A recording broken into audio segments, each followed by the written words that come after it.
Strategy के तहत जैसा अभी दबे हुए शब्दों में या बहुत ही उस जिसको कहते हैं कि संक्षेप में धनखड़ जी ने कहा कि मुख्यमंत्री डिक्लेयर नहीं होगा। बेसिकली बीजेपी नॉन जाट और जाट ये दोनों कार्ड हाथ में रख के खेलना चाहती है। दो नाव की सवारी कम से कम चुनाव आपको लगता है दो नाव की सवारी यही मुश्किल है जो बाकी प्रदेशों का उदाहरण हरियाणा में नहीं दोहराया जा रहा है। मैं दूसरा एक चलते अभी समय का मैं थोड़ा सा नहीं वो दोनों कार्ड बीजेपी के हर कार्यकर्ता में है भाई।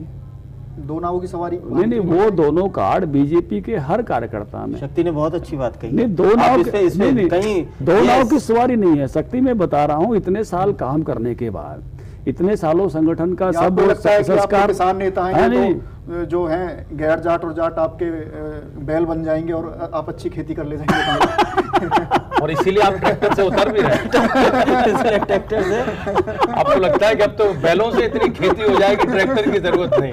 बीरेंद्र सिंह के ज्वाइनिंग वाले दिन क्यों नहीं गए आप? इसके कई अर्थ निकाले गए। आपको अच्छा नहीं लगा बीरेंद्र सिंह का आना? ऐसा नहीं है, उनको भी जानकारी थी, रमेश जी को भी मैंने बताया।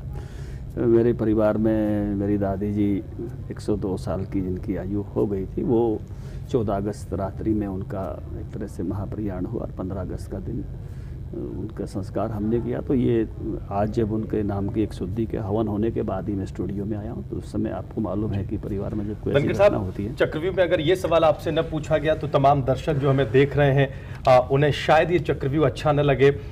सबसे ज्यादा लोकसभा चुनावों के बाद आप अपने जिस बयान को लेकर चर्चा में रहे वो बयान था बिहार से शादी कराने का, बहुएं लाने का वगैरह वगैरह, जिसमें कन्या भ्रूण हत्या को लेकर भी एक तरह की चिंता थी। आपके विरोधियों ने आपको घेरा, तमाम तरह के तंज कसे गए। कुछ लोगों ने कहा कि राजनीति आप छोड़ दें, मैरिज ब्यूरो खोल लें ओम प्रकाश धनखड़ साहब। कुछ ने कहा कि चुनावों से पहले हरियाणा में एक इमोशनल कार्ड ओम प्रकाश धनखड़ खेल रहे हैं, चूंकि हरियाणा में बड़ी तादाद है युवाओं की ऐसे जो अभी तक अविवाहित हैं। कुछ विरोधियों ने तो यहाँ तक भी कहा जी कि धनखड़ साहब हल्की बात करते हैं, मजाक में कई इस प्रकार की बातें करते हैं। विरोधियों ने कहा क्यों आपने वो बयान दिया और इस बयान का और चुनाव का क्या रिश्ता है धनखड़ साहब? देखिए, मैं पहली बात तो ये कहूँगा कि सामाजिक सरोकारों से आप भाग नहीं सकते हैं और पॉलिटिकल लीडरशिप की जिम्मेवारी है जो भी सामाजिक सरोकार हैं उन पर वो बोलें, अपनी बात कहें, अपना मंतव्य रखते हैं। और भिन्न भिन्न देशों की दुनिया की डेमोग्राफी बिगड़ रही है, हमारी हरियाणा की बिगड़ रही है। उस चैलेंज को हमको स्वीकार करना पड़ेगा, हम उससे भाग नहीं सकते। अगर कोई आंख बंद करके ये कहे कि बिल्ली नहीं आ रही है कबूतर, तो वो आएगी ही, उससे बच नहीं सकते। और ये बढ़ती हुई गंवारों की संख्या समाज के लिए बहुत बड़ी चुनौती है, सामाजिक चुनौती के हम उन्हें ये बात समझाते हैं, तब वो ये कहते हैं कि लोकसभा चुनाव से पहले आपने क्यों नहीं उठाया ये मुद्दा, लोकसभा चुनाव के बाद क्यों उठाया? मैं अभी आपको एक दूसरी बात कह रहा हूँ। जब आप किसी भी क्षेत्र में काम करते हैं और अपना आंख नाक मुंह खोलकर काम करते हैं तो आपको बहुत सारी चीज़ें विजुलाइज होती हैं। और उस समय जब मैंने उसमें उल्लेख किया है, उसी भाषण में उल्लेख किया है कि जब मैं लोकसभा चुनाव में घूम रहा था तो बहुत बड़ी संख्या में मैंने हर गांव में कुंवारों की संख्या देखी और लोगों ने वहाँ सवाल उठाए हैं कि इतने लोग हमारे गांव में विवाह नहीं हो रहे हैं, इस पर भी कुछ बात कहिए, इस पर भी सोचिए। और उसमें से बहुत गहन चिंतन के बाद मैंने वो बात कही थी, किसी मजाक में नहीं की। मैंने अपनी पार्टी के वहाँ के सबसे बड़े नेता का नाम लिया था। विवाह कराना कहीं भी विवाद की बात नहीं होती, पता नहीं विवाह को विवाद क्यों बनाया गया। और उसमें तो एक शब्द मैंने और इस्तेमाल किया था कि हम विधिवत रूप से ढंग से विवाह कराएंगे, उसको विवाद किस लिए बनाना। और उसमें से बाद की जो आपने चर्चा कराई, मैं आपको भी बधाई दूंगा, जो पंचायत आपने बैठाई, एक भी भ्रूण हत्या हरियाणा में नहीं होने देंगे। मेरी डॉक्टर हर्षवर्धन जी से व्यक्तिगत बात हुई है और मुझे आनंद है प्रधानमंत्री जी ने उस विषय का अपने 15 अगस्त के भाषण में उल्लेख किया है, भ्रूण हत्याओं का। प्रदेश के हर अल्ट्रासाउंड को ऐसी डिवाइस को जो लिंक बता सकती है किसी गोपनीय सर्वर से जोड़ा जाना चाहिए।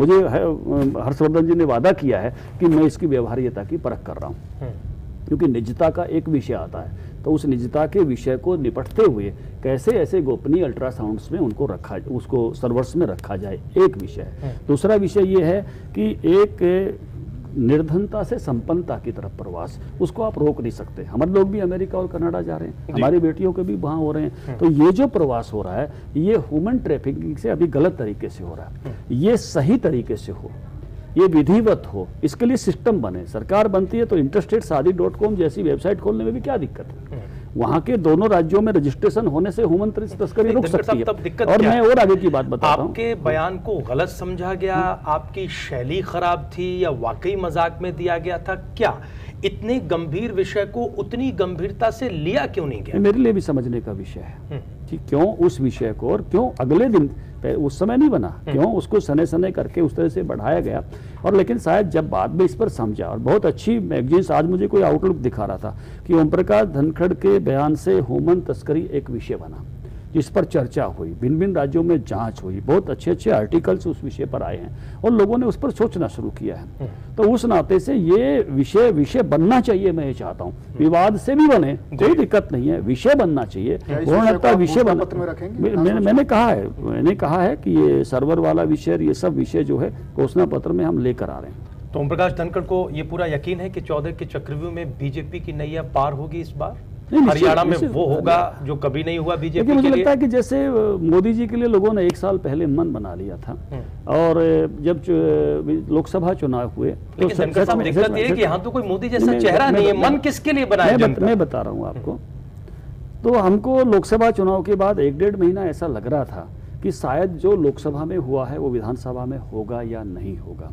लेकिन अब कांग्रेस के घर की मची हुई भगदड़ को देखते हुए, लोकदल के लोगों को टूट टूट कर आते हुए बीजेपी की तरफ देखते हुए, और प्रदेश में घूमते हुए जनता का जो मूड देखते हुए, भारतीय जनता पार्टी के लिए जिस प्रकार से, जिस संख्या में लोग, चाहे रैली महेंद्रगढ़ में हो, चाहे रैली जींद में हो, चाहे अभी कल होने वाली है नरेंद्र भाई आने वाले हो, जिस प्रकार का मूड है प्रदेश की जनता का, मुझे लगता है कि प्रदेश की जनता ने तय कर लिया है कि इस बार की पारी भारतीय जनता पार्टी की है। चलिए, बहुत धन्यवाद ओम प्रकाश धनखड़ साहब 14 का चक्रव्यूह में आने के लिए और तमाम तीखे सवालों के जवाब देने के लिए। हम उम्मीद करेंगे कि चुनावों के चक्रव्यूह में भी भारतीय जनता पार्टी जीत कर आगे निकलेगी। 14 के चक्रव्यूह में आज की शख्सियत थे ओम प्रकाश धनखड़।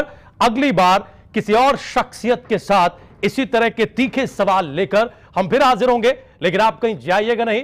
इंडिया न्यूज हरियाणा पर खबरें जारी हैं।